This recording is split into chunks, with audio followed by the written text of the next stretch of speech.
Assalamualaikum warahmatullahi wabarakatuh. Perkenalkan, nama saya Muhammad Wahyu Andika Putra Pratama. Pada kesempatan kali ini, saya ingin menyampaikan sedikit penjelasan atau mempresentasikan materi yang berjudul kesalahan berbahasa di lingkungan sekitar kita. Presentasi ini saya buat bagian dari tugas ujian tengah semester mata kuliah umum Bahasa Indonesia yang saya ambil di kelas G512. Bahasa Indonesia adalah bahasa persatuan yang memiliki kaidah dan aturan tertentu dalam penggunaannya. Sayangnya, dalam kehidupan sehari-hari, baik secara lisan maupun tulisan, seringkali kita menemukan berbagai kesalahan dalam penggunaan bahasa, terutama dalam hal penulisan dan pelafalan.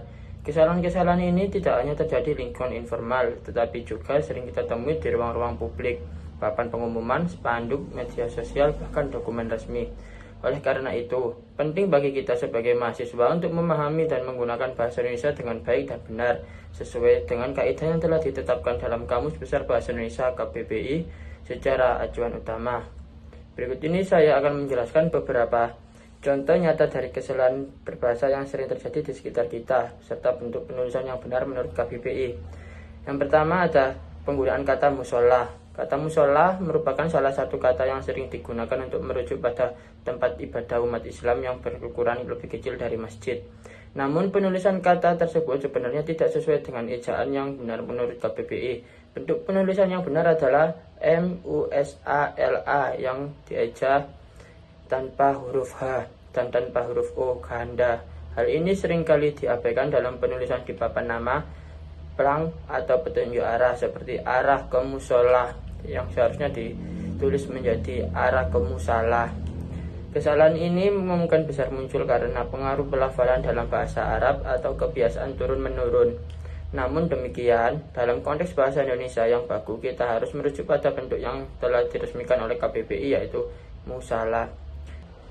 Contoh yang kedua ada penulisan PT. Banyak orang masih menulis PT dengan tanda titik di belakangnya, atau bahkan menuliskannya menjadi P.T. Padahal menurut kaidah ejaan bahasa Indonesia dan KBBI, penulisan yang benar adalah PT tanpa tanda titik.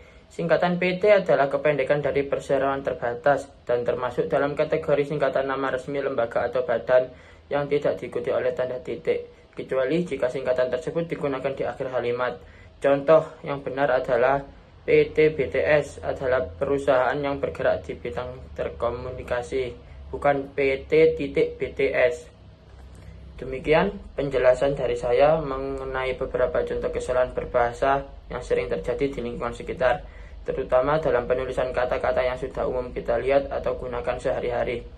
Penting bagi kita sebagai mahasiswa dan bagian dari masyarakat akademik untuk selalu menggunakan bahasa Indonesia yang baik dan benar. Dengan demikian, kita tidak hanya menghargai bahasa nasional kita, tetapi juga turut serta dalam menjaga ketepatan dan kelestarian bahasa tersebut.